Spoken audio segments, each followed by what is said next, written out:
Hello and welcome back. We are out in our greenhouse today. This winter we've been dealing with two main factors keeping us from being very successful and having our crops flourish. We used cold hardy crops, so we should be getting a good bountiful harvest.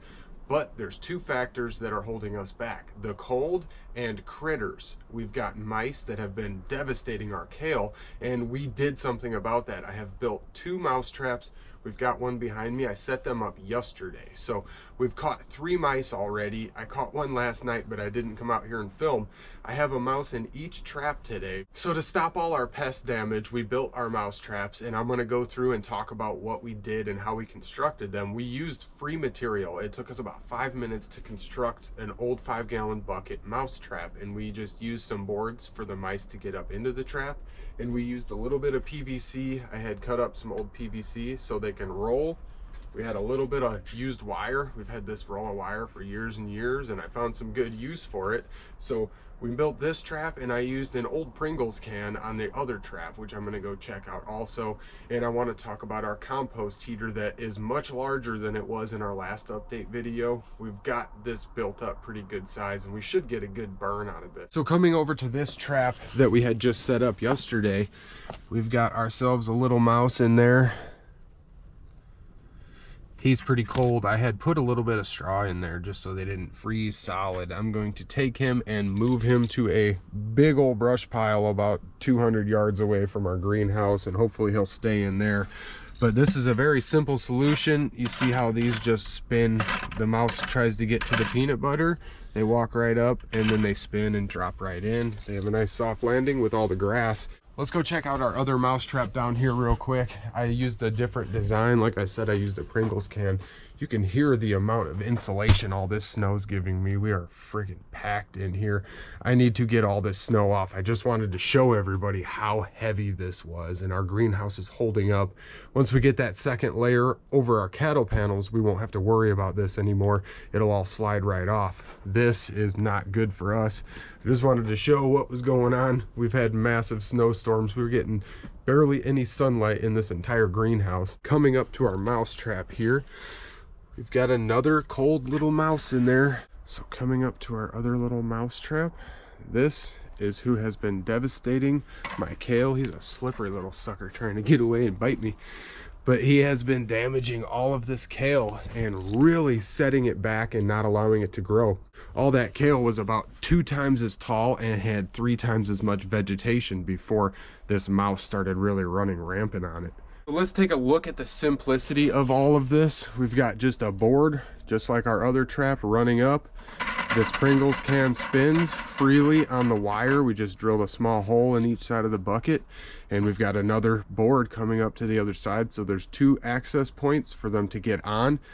And we have the bait, some type of sticky bait. We used peanut butter. Seems to work very well. This is a very easy trap to do. It does take up a little bit of space in your greenhouse, and I just put it right at the entry point where this mouse has been coming out. There was a hole back here, and he's been running rampant over here. So I put the trap right here, and I put a bait that was more attractive than our kale. I figured he would smell the peanut butter, and this surely is working. We've caught 3 full-grown mice between our 2 traps already within a matter of 24 to 48 hours, and we couldn't even catch 1 mouse in our baited trap that I came out here and baited every several days, and they kept stealing the bait and they were not getting caught by the trap.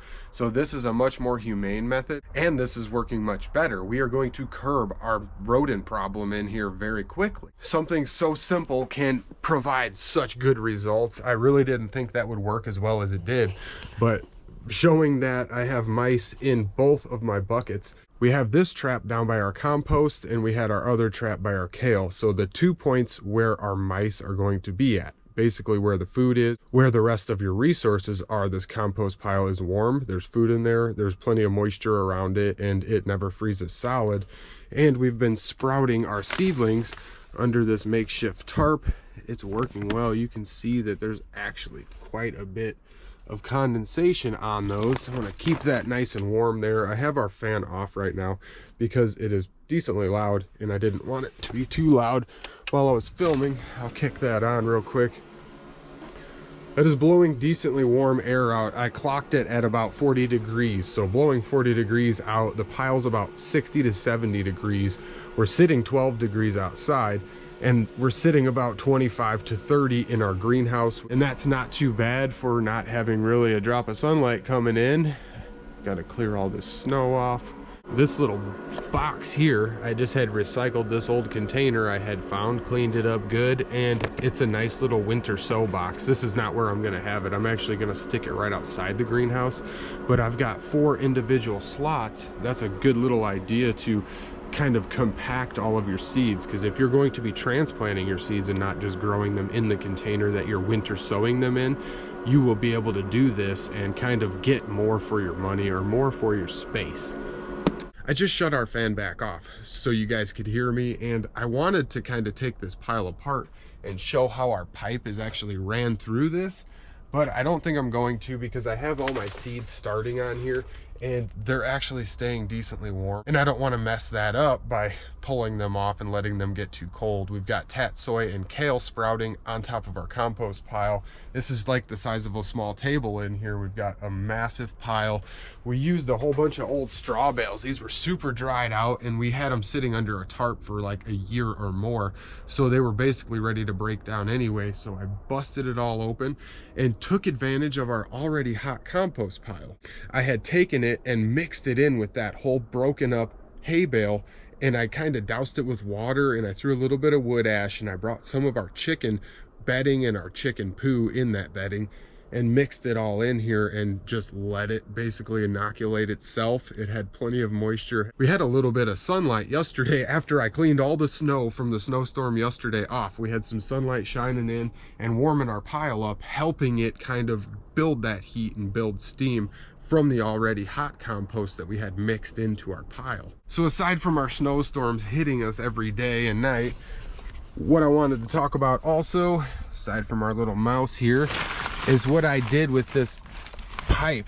This thing's got condensation because it's so warm. That is absolutely awesome, and that's only been together for maybe 24 hours now. This pile is pretty decent size compared to what we had. So what I ended up doing is taking one of our metal pipes from this top intake, and I took that secondary pipe off, and I put our little rubber drain here in order to give us some flex pipe. So I kind of curved it off to the side to get this pipe to go through the middle of our compost pile. I had taken that secondary pipe and stuck it on the end of our exit pipe. So we've got 2 3-foot pipes equaling 6 foot of metal pipe going through this compost pile. So we're able to draw much more heat off of it.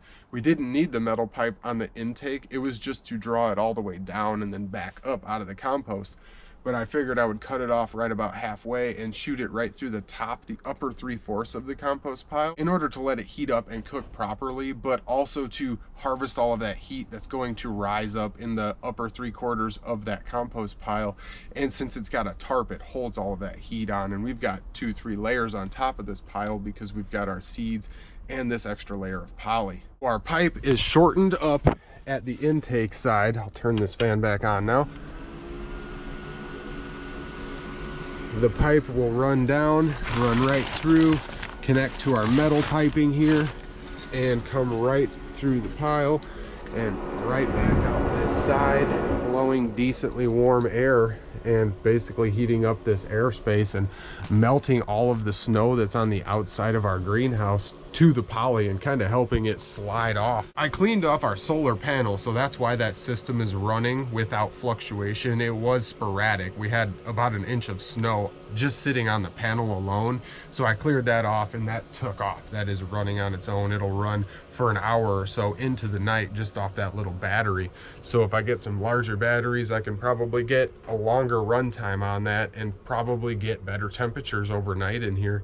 It actually feels decently warm in here. I was able to take my coat off when I got in here and just kind of breathe. It's not so darn cold. It's a nice place to get away from all the cold weather and cold air outside. It's like a little bunker in here with all of the snow. Hope everyone thought this was interesting, and I wanted to give some of them updates for our mouse traps and controlling pests and controlling heat on freezing nights, just kind of passively heating this as cheaply as we possibly can. I just want to thank everybody for watching this video, and if anybody has any suggestions for what I can do next, I am acquiring some copper tubing here soon, so I'll be able to get a bigger pile, because I have 3 more straw bales, or maybe even 4 or 5 more, that I can bust up and build a massive pile whenever I get my copper tubing, and I'll be able to draw some heat through water off of there also, and kind of double up on how much heat I'm actually being able to put into the greenhouse.